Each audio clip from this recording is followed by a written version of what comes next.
할렐루야. 오늘도 하나님의 말씀을 통해 우리가 또 새 힘을 얻을 수 있는 복된 하루 되시길 축복합니다. 네, 오늘 말씀 안에는요 이제 세 가지의 이야기가 나오고 있습니다. 등불 비유와 또 예수님의 가족을 이제 정의하는 내용 이야기와 마지막 폭풍 속에서 이제 제자들에게 말씀하시는 그 이야기가 나옵니다. 이 세 장면은 이제 각각 다른 이야기지만 또 하나의 메시지로 연결해서 볼 수도 있을 것 같습니다.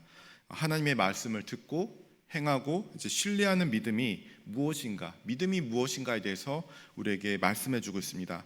그 중에 제가 이제 특별히 오늘 중점적으로 우리가 함께 보실 말씀은 25절입니다. 25절에 보니까요, 제자들에게 이르시되 너희 믿음이 어디 있느냐 하시니 그들이 두려워하고 놀랍게 여겨 서로 말하되 그가 누구에게 바람과 물을 명하며 순종하는가 하더라.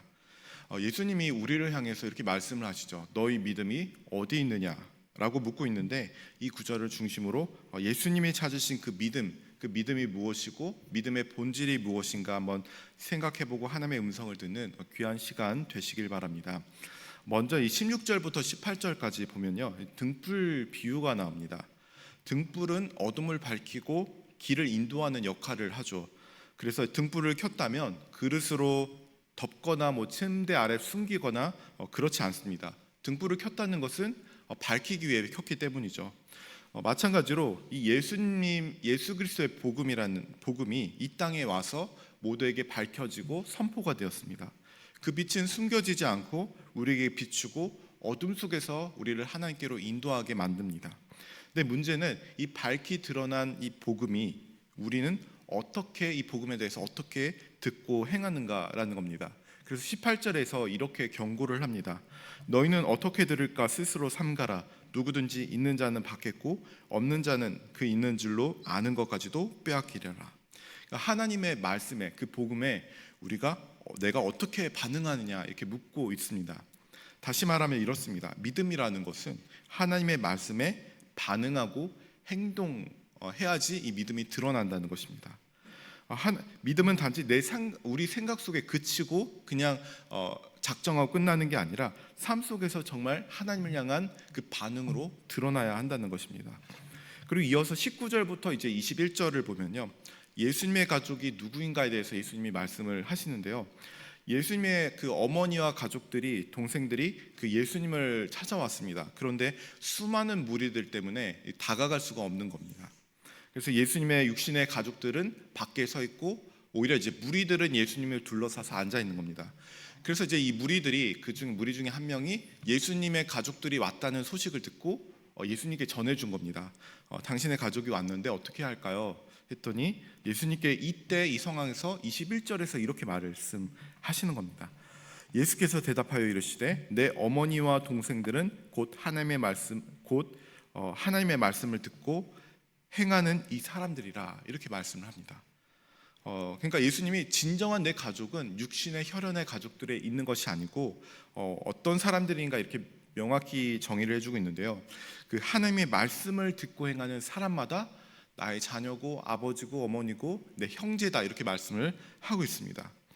하나님의 말씀을 듣고 행하는 사람만이 예수님께서 이 만드신 관계 안으로, 그 한 가족 안으로, 교제 안으로 들어가는 길이다, 이렇게 말씀을 해주고 있습니다. 그러니까 우리가 이렇게 볼 때 믿음이라는 것은요, 무엇인지 조금 더 정확히 알 수 있습니다. 믿음은 행동하게 하고 행함으로써 우리가 하나님의 자녀가 되는, 하나님과 관계가 맺어진다는 그 자녀가 된다는 것입니다. 그리고 이제 세 번째 이야기로 이제 넘어가게 되죠. 예수님과 제자들이 함께 배를 타고 이제 호수 저편으로 넘어갈 때 광풍이 불어서 위태로운 상황이 됐습니다. 제자들은 바닷물이 넘실대고 또 강력한 바람이 의해서 겁을 먹을 대로 먹었습니다. 극심한 공포를 느꼈고 죽을 것만 같았습니다. 그래서 제자들이 예수님을 다급하게 깨우게 되죠. 주여 주여 우리가 죽겠나이다.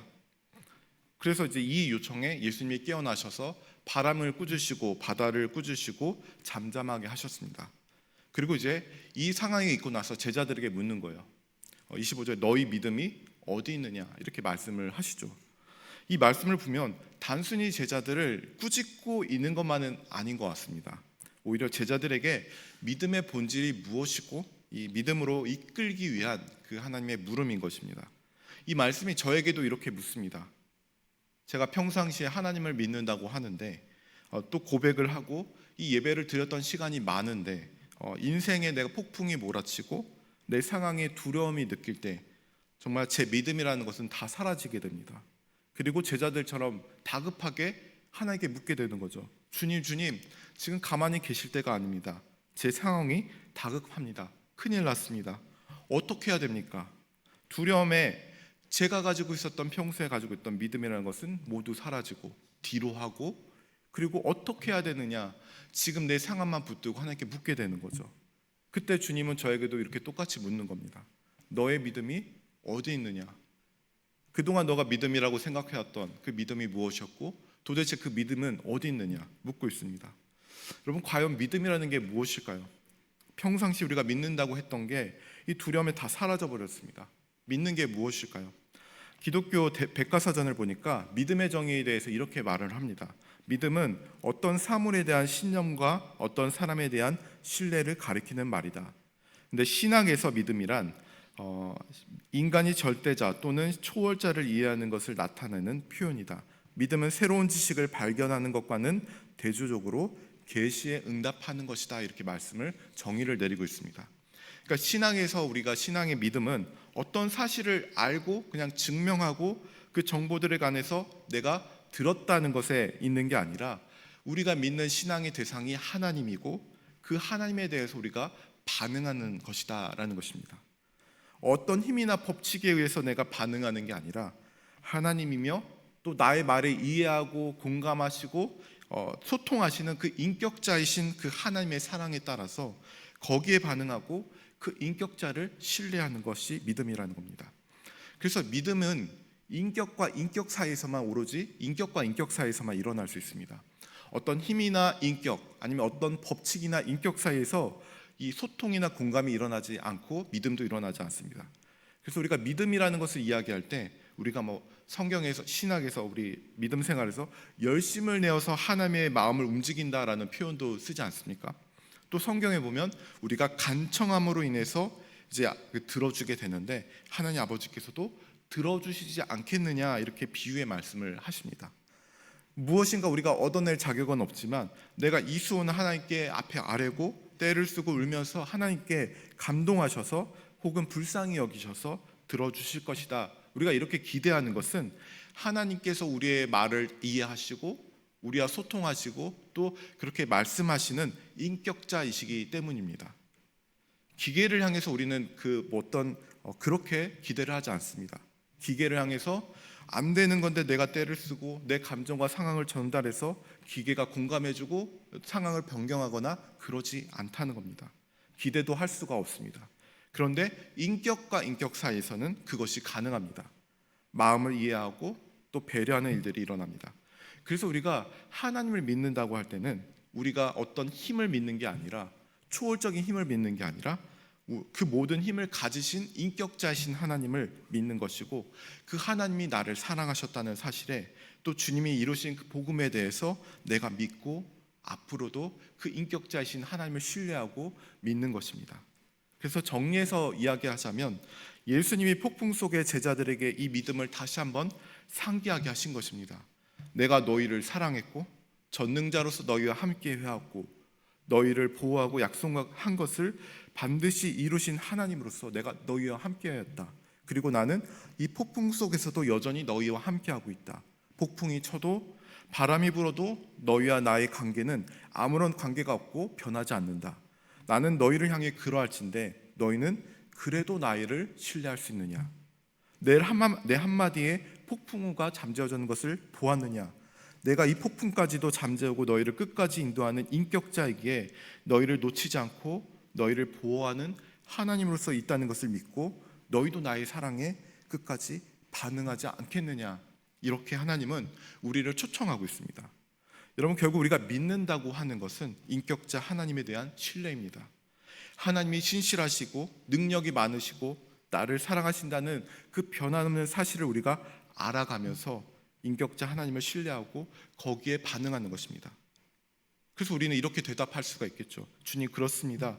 내 앞길 내가 모르고 어떻게 될지 모르겠으나 그것과 상관없이 하나님이 나를 사랑하시고 인도하신다는 것을 믿기 때문에 주님을 신뢰하겠습니다.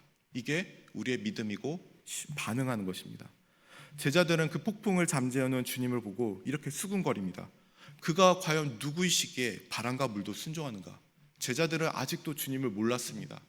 주님이 우리를 사랑한다는 알았지만 그 폭풍화까지 잠재운다는 걸 몰랐습니다. 그래서 이제 알고 놀라게 되는 거죠. 그래서 주님은 이 믿음이 어디 있느냐 물으시는 것은 마치 신호와 같습니다. 나는 그냥 너의 단지 함께하는 것뿐만 아니라 너희에게 이런 능력도 있는 하나님이고 책임져 주시고 인도하시는 하나님입니다. 그래서 너의 상황을 충분히 넘게 하고 그 어떤 것보다 큰 내가 누구인지 다시 바라보고 너희의 믿음을 다시 재정립하라, 우리에게 묻고 있는 것입니다. 폭풍에 반응하지 말고 폭풍보다 큰 내게 반응하고 바람과 바다의 상황에 반응하지 말고 그 모든 상황을 다스리는 내게 반응하여 나를 신뢰하라, 주님은 말씀합니다. 이제 말씀을 맺겠습니다. 우리가 믿음을 행하는 것은 반응하는 것이고 인격자이신 예수님의 관계 속으로 들어가는 것입니다. 그러므로 인격자이신 그 하나님의 관계 안에서 하나님을 신뢰하고 하나님을 더 알아감으로 내 모든 상황으로 두려워하기보다 그 크신, 그것보다 더 크신 하나님으로 인해서 여러분 평안하실 수 있기를 바랍니다. 그것이 우리가 가져야 할 믿음이고 반응입니다. 기도하겠습니다. 하나님 아버지, 감사합니다. 하나님, 우리가 폭풍 속에서 우리는 얼마나 다급한지 주님을 외쳐대기에 바쁩니다. 그러나 주님은 그 모든 것보다 더 크시고 그런 상황도 충분히 잠재워 주실 수 있는 하나님이시라는 것을 우리가 다시 한번 바라보고 믿음을 재정립하게 하여 주옵소서. 그리고 그 하나님께서 어떤 상황에서도 나를 사랑하시고 끝까지 신실하게 붙드시는 능력이 많으시고 붙드시는 하나님이라는 것을 우리가 다시 한번 바라볼 수 있도록 도와주시옵소서. 그래야 우리가 어떤 상황에서도 흔들리지 않고 주님만 따라가며 주님만 붙들며 나아갈 수 있도록 도와주시옵소서. 감사하며 예수님의 이름으로 기도드립니다. 아멘. 하늘에 계신 우리